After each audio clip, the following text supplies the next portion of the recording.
Et ce soir, nous allons vous parler de ce scandale sanitaire au Québec. La ville de Rouyn-Noranda est la capitale nationale du cuivre, mais c'est une ville où les habitants respirent de l'arsenic, avec un taux parfois 60 fois supérieur à la normale, des habitants qui ont bien du mal à se faire entendre des autorités.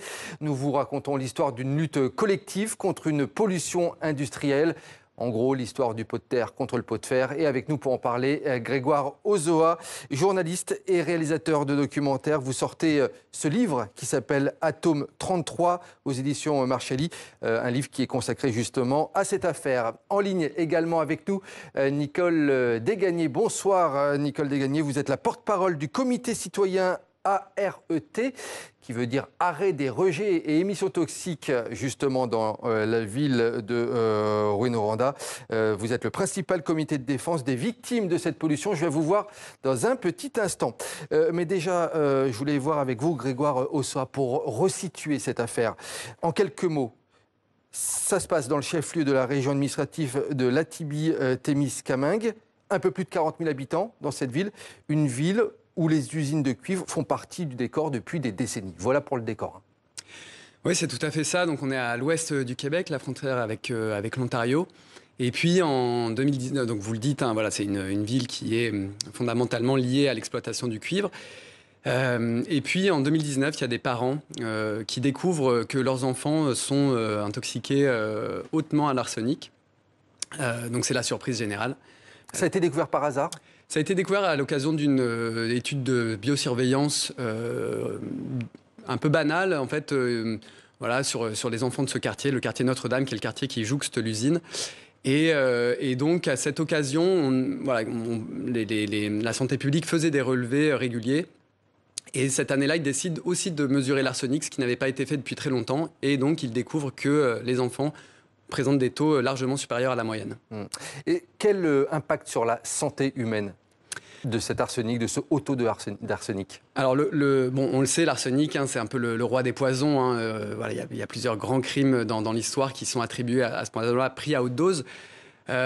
Pris à faible dose, mais enfin, quand je dis pris, donc c'est-à-dire à la fois respirer dans l'air et puis ingurgiter, parce que l'arsenic vient se déposer dans la terre, parfois aussi sur la poussière. Et donc c'est aussi pour ça que les enfants qui donc jouent beaucoup au sol sont les principaux concernés.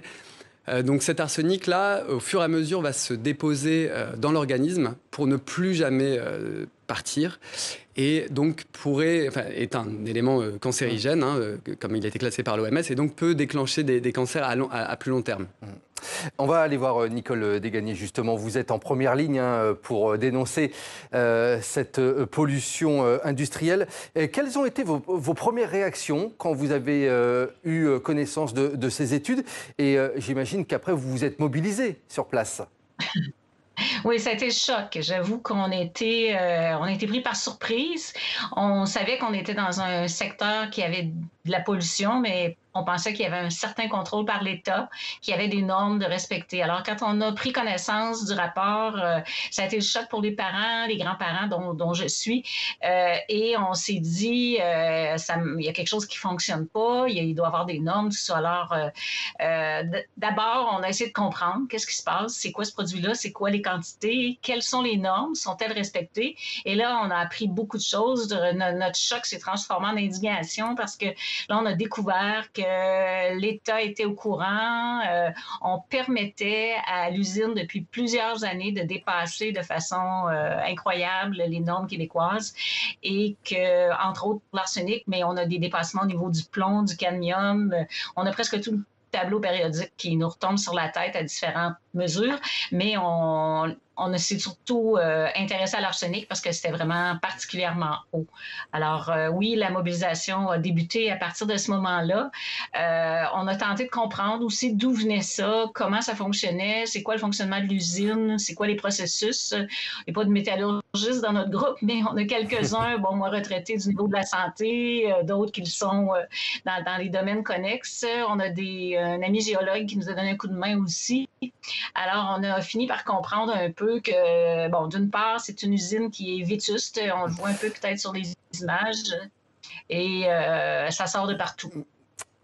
C'est intéressant le témoignage de Nicole Desgagnés parce qu'on se rend compte que c'était connu depuis longtemps et il y a une certaine omerta, c'est bien cela, autour de cette affaire. Oui, Nicole, elle met le doigt sur le principal problème en fait, qui est que voilà, c'est l'arbitrage entre la santé des habitants et le chiffre d'affaires de cette entreprise qui s'est joué pendant des années. Il faut le rappeler, hein, cette entreprise, le groupe et cette entreprise, c'est des milliards de dollars. Oui, ça fait partie. C'est un des plus gros groupes de l'industrie minière, alors qui a racheté l'usine de Rouyn-Noranda il y a quelques années, mais voilà. Donc encore une fois, le nœud du problème, c'est les ministères du Québec qui ont accordé des dérogations. Voilà, sans évidemment faire une grande publicité, mais des dérogations assez énormes par rapport aux normes nationales, qui font qu'aujourd'hui, à Rouyn-Noranda, voilà, on a des dépassements, on a des émissions d'arsenic dans l'air qui peuvent atteindre 50, 60 fois plus que partout ailleurs dans le pays. Grégoire Ozoa, je voulais qu'on regarde un document, puisque c'est là aussi où est tout le nœud du problème, puisque j'ai l'impression que ce problème était connu depuis longtemps. Nos confrères de Radio-Canada avaient justement réalisé un sujet qui comparait les témoignages des habitants en 1984 dans cette ville à ceux de ces dernières années. On regarde et on en parle juste après.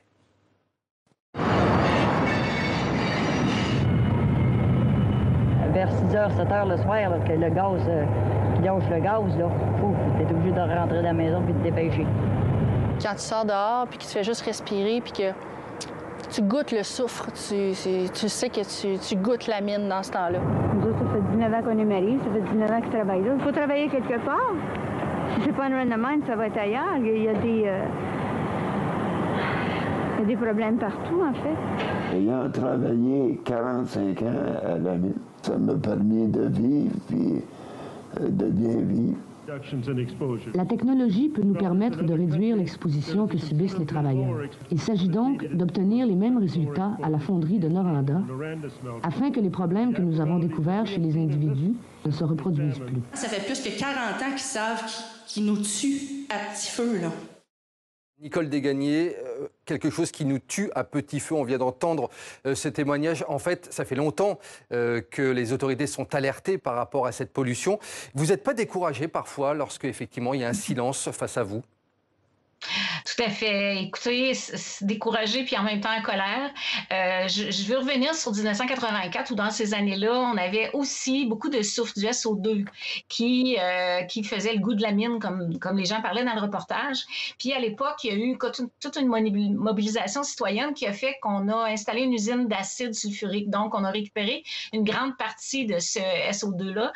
Donc, les citoyens ont eu l'impression que c'était réglé. Et c'est un petit peu ça aussi qui fait que ça nous a été caché parce que l'arsenic, le plomb, le cadmium, les autres métaux, on n'était pas au courant et l'arsenic, ça goûte rien, ça sent rien, on le voit pas. Alors, on pouvait pas deviner comme citoyen qu'il y avait ces rejets-là en aussi grande quantité.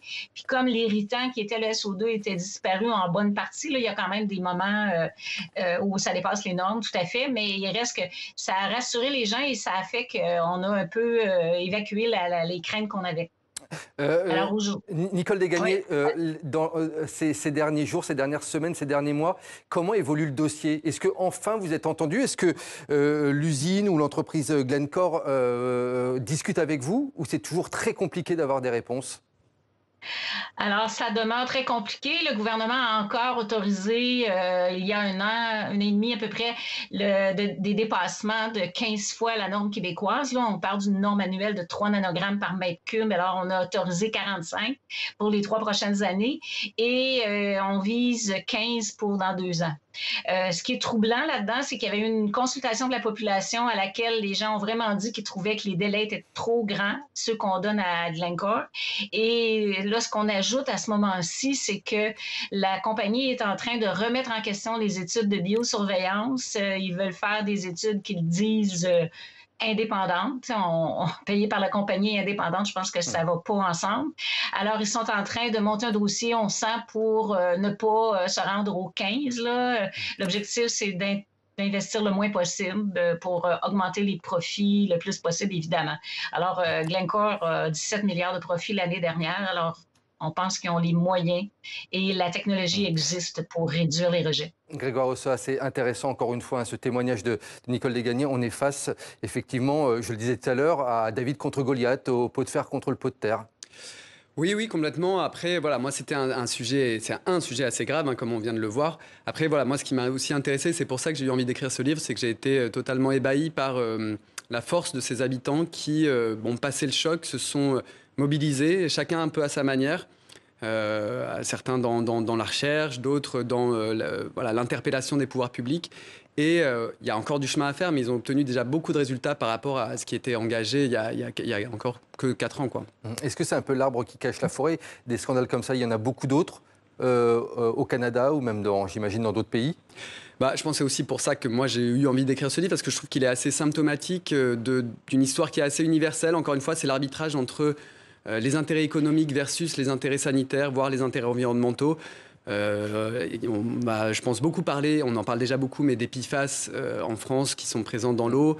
En France, il y a aussi encore beaucoup de situations industrielles, héritées du passé minier aussi, qui sont très proches de celles que je décris dans ce livre. Et c'est un livre vraiment intéressant, une vraie enquête de terrain. Merci beaucoup, Grégoire Ossat, d'avoir été notre invité. Je rappelle le nom de votre livre, Atome 33, c'est aux éditions Marchalis, c'est vraiment passionnant. Et merci à vous, Nicole Desgagnés, d'avoir été également notre invitée pour tous ces témoignages donc, autour de ce sujet brûlant et vraiment intéressant. Merci à tous les deux.